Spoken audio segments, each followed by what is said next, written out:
Good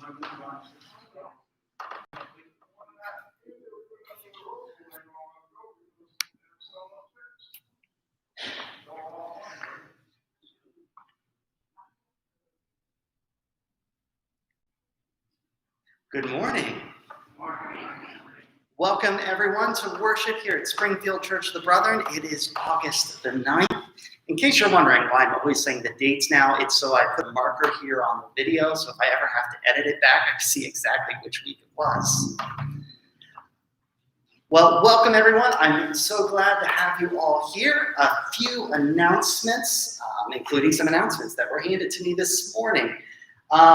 Quarterly giving reports, they are in your mailbox. If there is any discrepancies, please write it down and put it in Dawn's mailbox. Things have been a bit crazy with the current situation. Thanks, Dawn. Another announcement I have is that it is the week for commissions and committee meeting. That will be on Wednesday at 7 o'clock for commissions and 7:40 for the executive committee here in the church. Special thank you to all those who supported, both with your time and with your resources with the back to school blast. It was a little smaller this year. We gave out 38 bags, but it was still great to get those bags out. And I was told that it has never rained before during a back to school blast until this year. And if it's going to rain at a back to school blast, this year was a great year for it to happen on. So, woo. Are there any other announcements? I have one more note in here. A very happy birthday to Mrs. Becky Bertoft. Happy birthday. One other thing, and I've been kind of rushing around trying to get this all worked out. I think we're going to go forward with it. I will send email updates with any new information. We have been missing having songs. I know that. I've been missing singing. We have been missing the choir, though it's the summer. We really wouldn't have had them anyway, but still missing all of that. I realize that some people here are less comfortable with the idea and some people are more comfortable with the idea. So I would like to invite you all to come at 7 o'clock p.m. outside this coming Saturday. It should have more than enough shade that the parking lot, because of where the trees are placed, that we should be able to bring out an electric piano, have a guitar, and have some time where we can sing together and feel safe together. So please come, 7 o'clock. We have the folding chairs downstairs. I'll be here early to get some of those out and ready. Or if you've got a camp chair or something, bring them on out, because we're not using the hymns or the song books regularly right now. They're all clean. So we're able to get those out as well. So I hope to see a bunch of you here at 7 o'clock. I'd love to have you. If you have any special requests as far as music goes, try to email me by Wednesday. I don't want to spring anything on our musicians last minute like I just maybe have kind of done. Are there any prayer requests this week?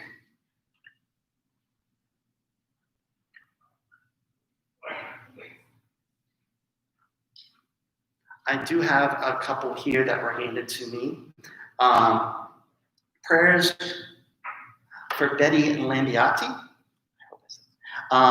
Betty's husband, Bill, is in a palliative care and is in the final days of his life. Prayers for Donna Klein. It's Chris and Doug's mom. Donna has had her port put in and has begun dialysis. She is in stage 4 kidney failure. And prayers for our sister Clara Jean. She's in the hospital undergoing heart tests.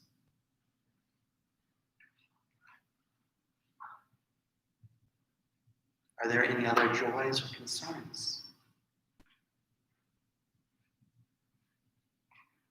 Well, then I invite you to prepare your hearts for worship as we listen to the opening music.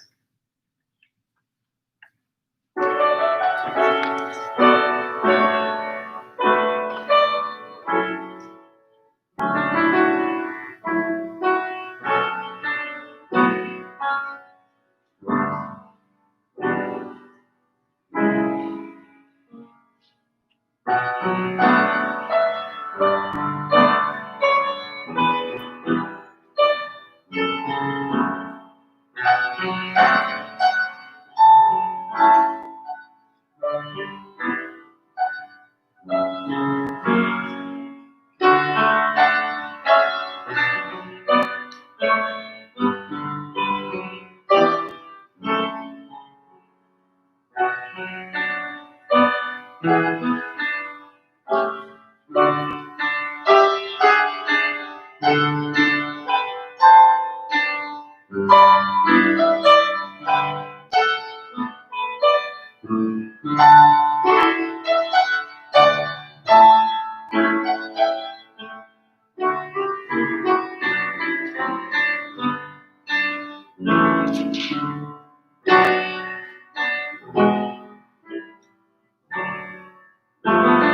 you'll pray with me. Holy, creator, loving God, as we gather here to worship today, we come with hearts that are weighed down by sorrows and love for our brothers and sisters. We pray that you are walking with them in times of fear and in times for healing.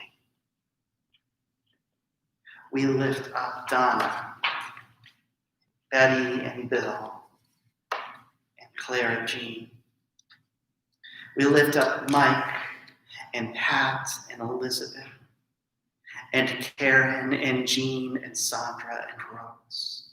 We lift up Dave and Dee and Rollin and Milton and Bill and Josie and Jackie and Pat, Savannah, Bruce, Janice, Jean, Bob, Peggy, Doris, Brian, Bonnie and Doran, Jim, Bill, Tyler, Nicole, Keith, and Bob.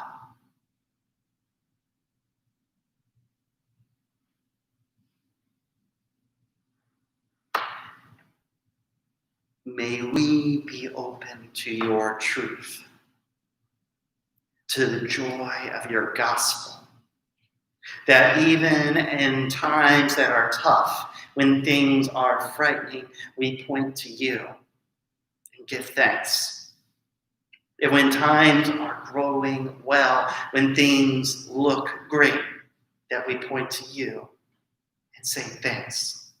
And when others ask us who we are and why we are the way we are, we point to you and give thanks.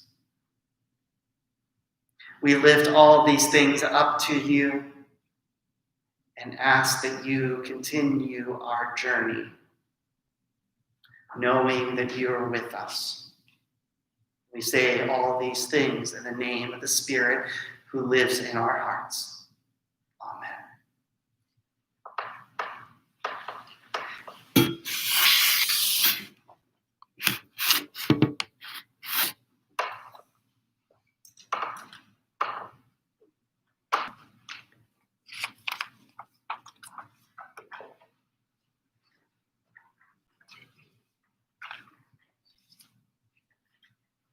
Good morning, everyone. All doing well?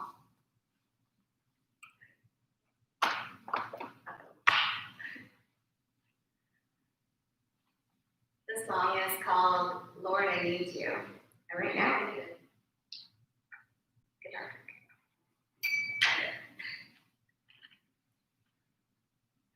There's a lot of times where in this song, the song says, Lord, I need you every hour, but sometimes it's every minute.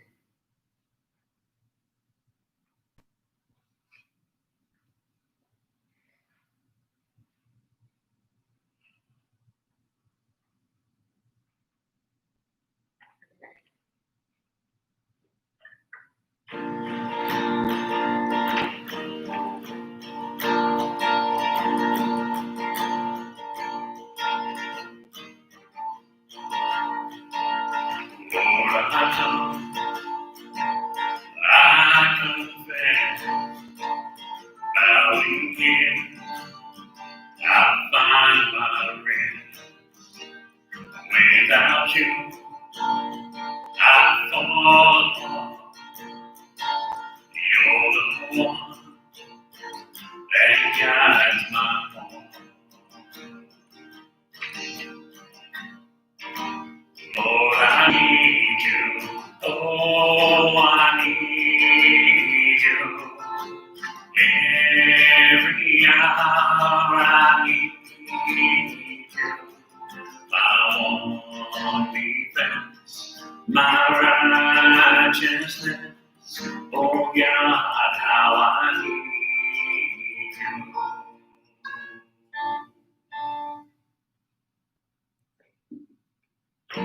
Sing unseen, your grace is more. Grace is found, is where you are. And when you are, Lord, I am free. Holiness is Christ in me. Lord, I need you. Oh, I need you. Every hour I need you. I want defense by righteousness. Oh God, how I need you. Teach my song to rise to you. When temptation comes my way, and when I cannot stand upon you, Jesus, you're my hope and stay. Lord, I need you. Oh, I need you. Every hour I need you. I want defense, my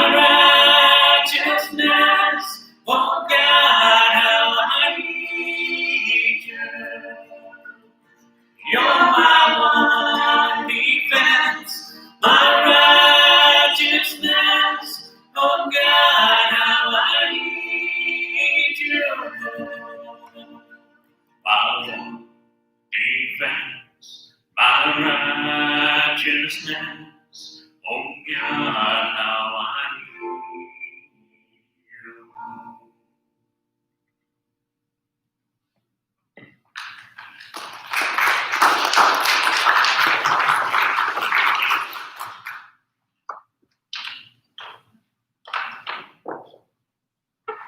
Even as we haven't been singing in church, I am glad that we've had so many talents come up to share with us.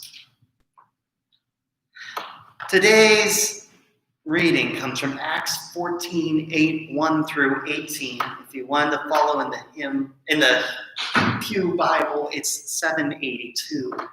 I'm going to be reading from the New American Standard today. At Lystra, a man who was sitting, who had no strength in his feet, Aime, from his mother's womb, and who had never walked. This man was listening to Paul as he spoke, who, when he fixed his gaze on him, had seen that he had faith to be made well. He said with a loud voice, "Stand upright on your feet." He leapt up and began to walk. When the crowds saw what Paul had done, they raised their voice, saying in Lycaonian, "The gods have become like men and have come down to us." They began to call Barnabas Zeus and Paul Hermes, because he was the chief speaker.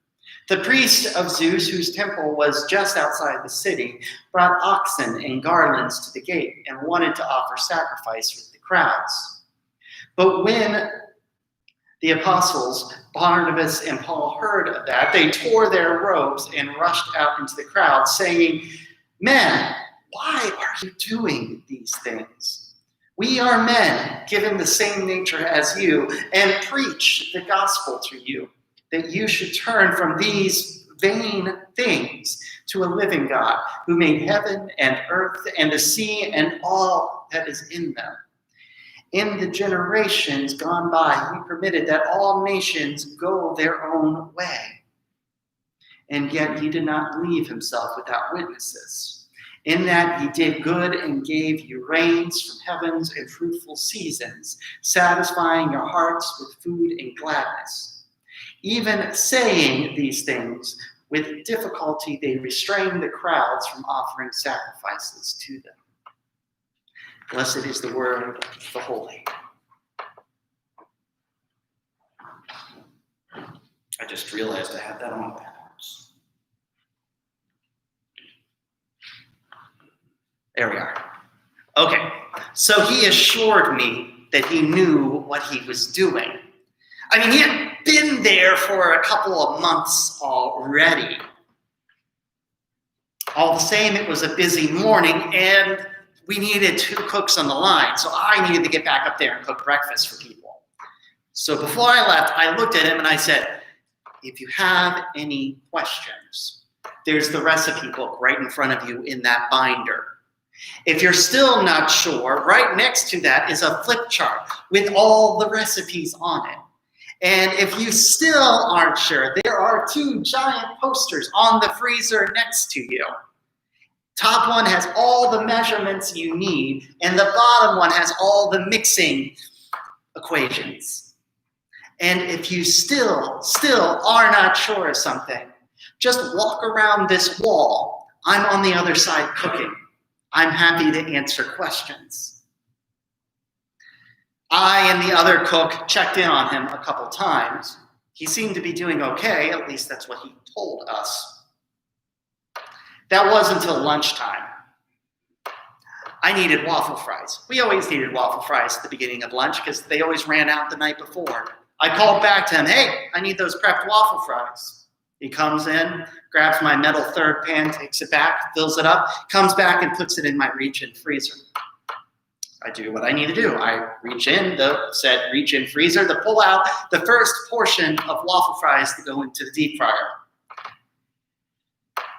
You know, when you work with a piece of equipment or a food item or even like a form, you can look at it and know instantly, or feel it and know instantly, or, you know, you just know something's off. It's not quite right. I know, especially with my car, it running a little differently. It jumps out at you. I knew it when I picked up that bag of waffle fries. I know what an 8-ounce bag feels like, and that was a lot heavier. It was almost 10 ounces. It's weird when you get to that point where you can tell the difference between 2 ounces, but I was at that point. I'd been working there long enough. As soon as the next cook came in, I handed off my area and knew that we weren't so busy that he needed me. I went back and checked. Sure enough, the waffle fries weren't actually weighed when they were put in the bags. He just eyeballed it. He didn't count the mozzarella sticks or the onion rings. The barbecue sauce in the back that we prep every single day was not the right recipe. It tasted really off. Also the coleslaw mix and the fajita mix. And then, to top it all off, he had correctly torn up the lettuce into the right sizes for the burgers. He had also washed them, but he had decided instead of putting them in the salad spinner to dry them, he would just put them sopping wet into the plastic container in the fridge. That's a great way to give someone a foodborne illness. We stayed late to fix the problems. He wasn't a brand new employee. He had been there for several months. I had trained him in the kitchen. It was his first time on prep. And prep is a different monster than cooking on the line. But he knew what everything should look like. He knew what everything should taste and feel like and smell like. He had seen our prep cook, Harpreet, do it hundreds of times, and he had watched me go over it with him hundreds of times, it felt like. But that was the problem. He knew what everything was supposed to look like. And so he decided, because he knew, he decided he didn't need to check. So that's why we stayed late. I'm sure you've all encountered somebody at some point in your lives who knew how to do something despite actually not knowing how to do something. I'm sure you have been that person. We all have been that person who rushed off thinking we knew better than everyone else, only to discover later that no, we didn't. There's actually a name for it. It's called the Dunning-Kruger effect. The idea is simply this. Well, okay, I'll start with that part. Dunning and Kruger came across this idea and decided to study it. So they brought a whole bunch of college students in from different majors and gave them a test. Some of those students would have known how to answer the test because it was in their majors, or they had been there long enough. This was information they should have known. And then after they took the test, they asked them to rate. How do you think you did? And how do you think you did compared to everyone else in the room?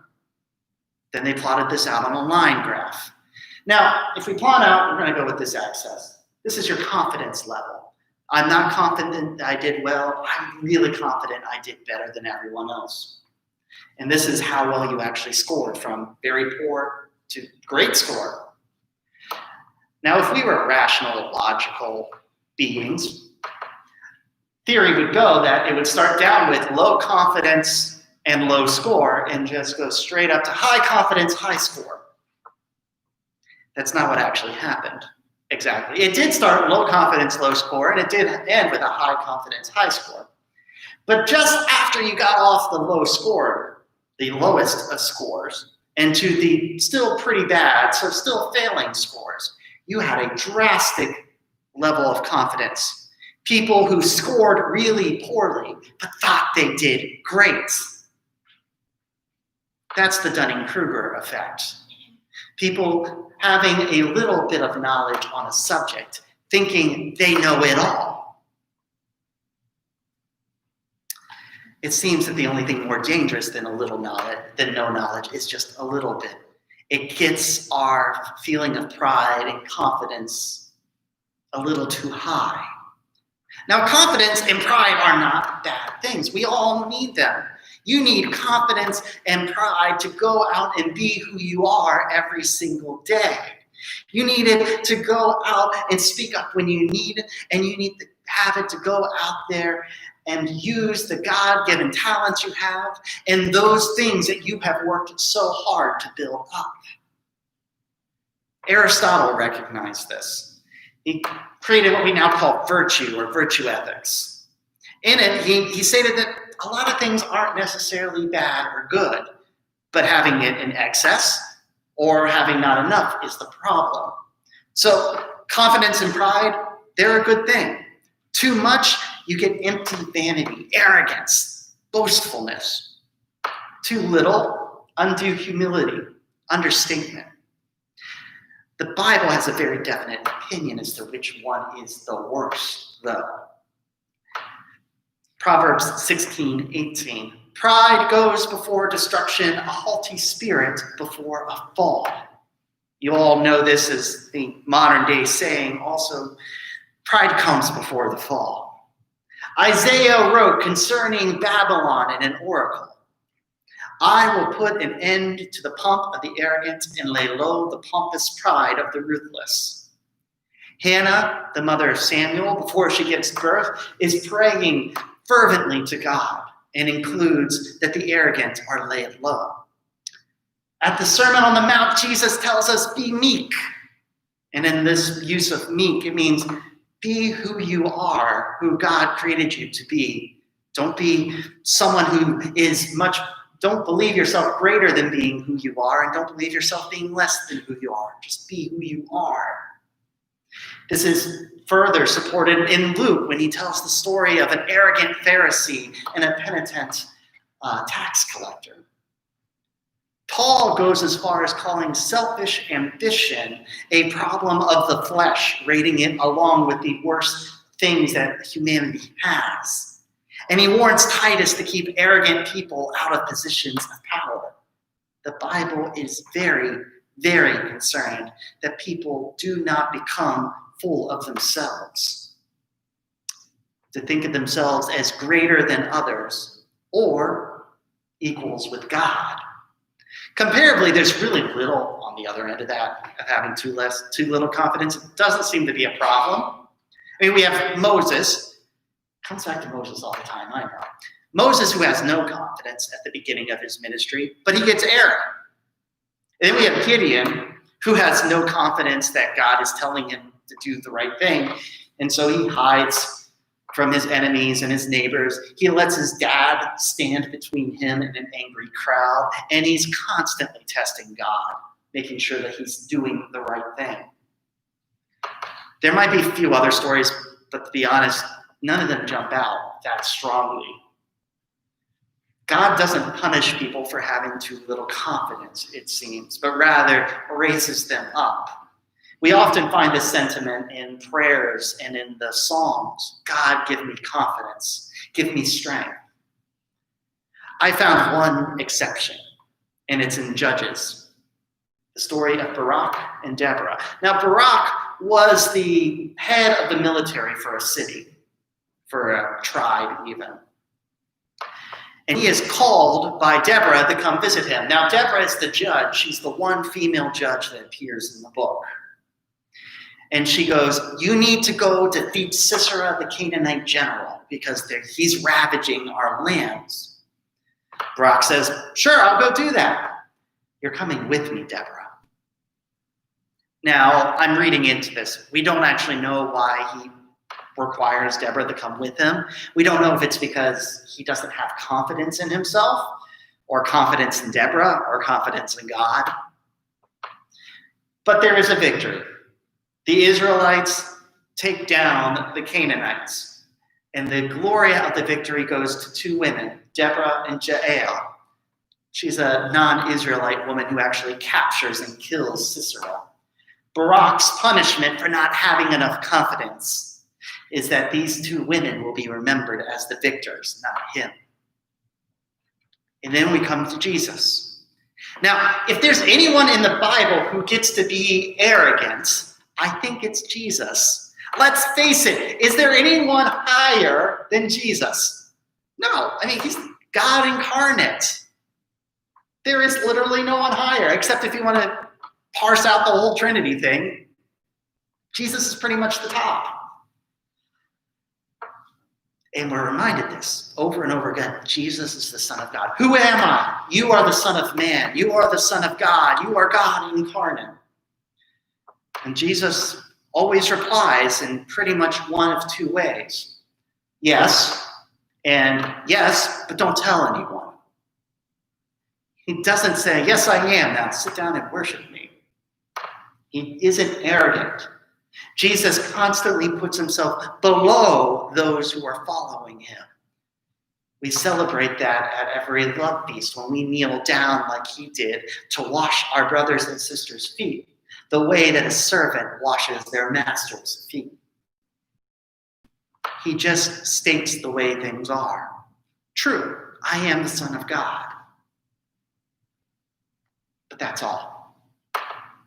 Of course, this is a little easier for Jesus. He is, after all, Jesus. It's hard to live up to that standard. But in today's story, we get someone else who's accredited to being a god. And they respond. Barnabas and Paul. Now, this is really early in the Paul story. He has just now really started going by the name Paul, which is supposedly his Greek name. Now, Paul and Barnabas are given three choices when they are mistaken for Zeus and Hermes, two of the chief gods of Greek mythology. They could accept what they are called. Go, yeah,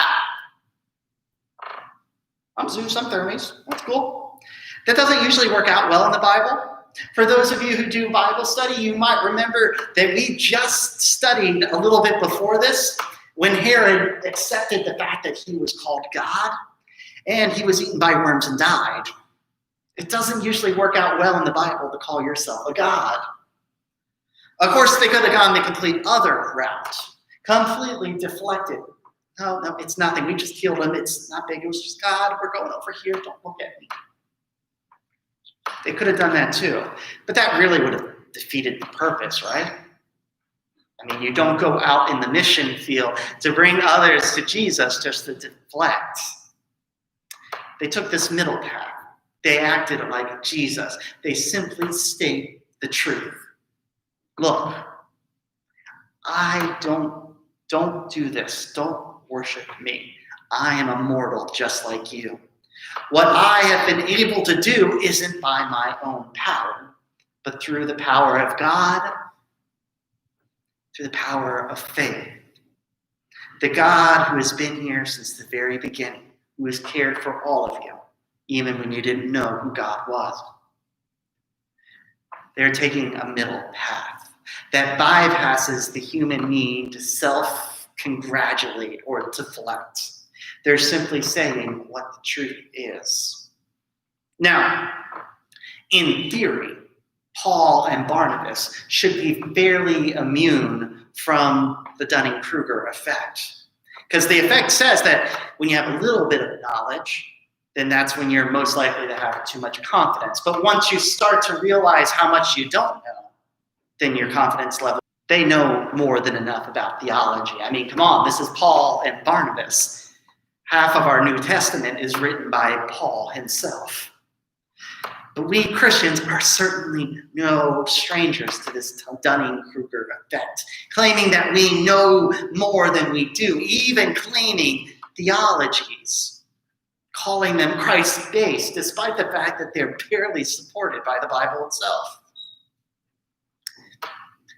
Norman Vincent Peale, that name may be familiar to you.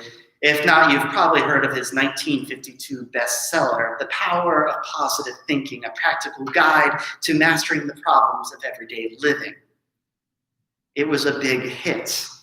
The book espouses the idea that we can all have better lives through our own imaginations and positive attitudes. All in all, it's not a bad idea. I mean, I myself am one of those people who like to keep a positive attitude no matter what's happening around me. At least I like to think I do. It's that pontoon that keeps my boat afloat in stormy waters. But Peale takes it a little too far. He kind of ignores Aristotle's advice of not taking things to extremes. Peale went to the extreme. He went on to espouse that we can shape the path of the world simply through our faith, in ourselves, and God will support us through that. It takes away God's will would be done and replaces it with my will be done. It's grown into what's now known in theology circles and beyond that as prosperity gospel. That is, that God will make you wealthy and healthy if you believe correctly. Conversely, which they don't talk about a lot, those people who are poor or ill, therefore must have lacking faith.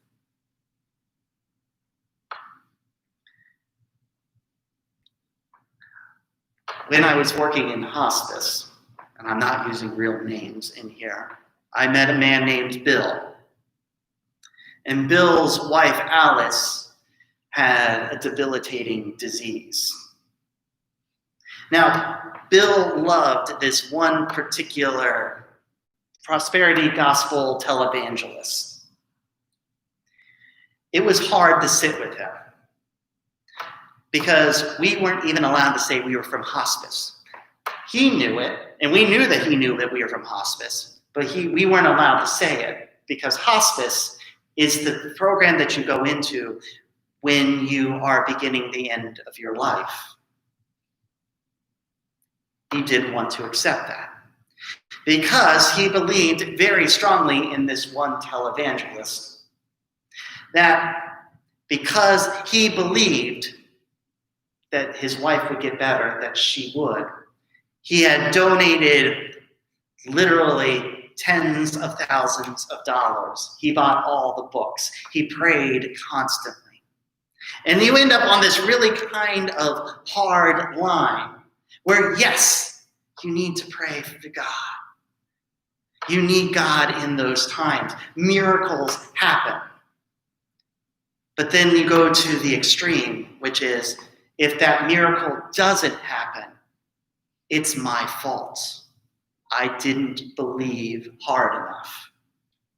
And that's where he was. He didn't believe hard enough, he thought, when she passed. Or it was his family's fault. They didn't believe hard enough. I hate that story. I hate that story because I sat with that man and talked. I haven't met many people whose faiths are so deep as that man. But it couldn't stop his wife from passing. Extremes can be dangerous. Theology like this is built on displaced biblical verses like Philippians 4:19, and my God will meet all your needs according to the riches of his glory in Christ Jesus. Sure, you take that out separate, and it's something you can support material wealth with. Paul wasn't talking about material wealth. He was talking about going out and preaching the gospel. But taking that verse out, going with it all the way to the end, to the extreme, making it, for us millennials, we would call it a meme, that little pithy saying. It can shift us out of the reality of the gospel and into that Dunning-Kruger peak of false overconfidence. I mean, come on. If it was true, if faith was what dictated your wellness and faith is what dictated your wealth, let's face it, this church would be full of millionaires. Also, you'd all be 120. Don't put your trust in the extremes. Don't put your trust in, it's completely me, it's not me at all. Don't put your faith in overconfidence or too much humility. Put it in God. Put it in truth. We all know the truth. It's God. We are constantly learning about the divine. We are constantly growing in knowledge and in faith. The truth is, we don't have it all. We don't have all the answers. That's the first trick of getting off the Dunning-Kruger effect curve to getting where you need to be, knowing that we don't have all the answers. We do have the truth, though. It's God. So, don't be afraid to get off the effect. Don't be afraid to crack open the recipe book. It's got some good recipes in it. You might need to reread some of them, to take all these disparate little bits and understand how they all work together to point to the kingdom of heaven. To point, like Paul and Barnabas, and say, it isn't I, it's the truth, it's God. Thank you.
As you go out today, may you be able to point to the truth, to know who you are, and know that you are a child of God, beloved, and loved as all others.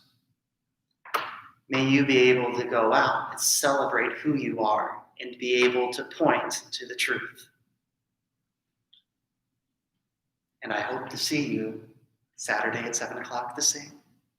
Blessings on all of you. Amen.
Have a great week, folks.